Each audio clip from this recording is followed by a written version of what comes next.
Hey everyone, welcome back. If the ING app will not open on your Android or iPhone, first start with a simple restart of your device. Then, after restarting, swipe up from the bottom of your screen, look for the ING app, swipe it away, wait for a few while, and reopen it.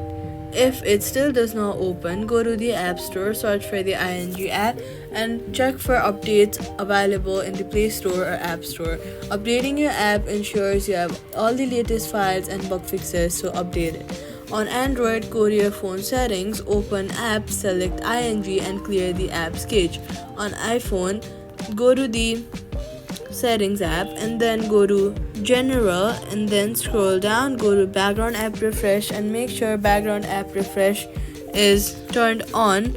And to turn on background app refresh, you'll have to make sure that your battery power or low power mode is turned off, and then make sure that you have enabled background app refresh on for ING mobile app as well. Then what you're going to do is check if your device storage is full, as slow storage can prevent apps from opening.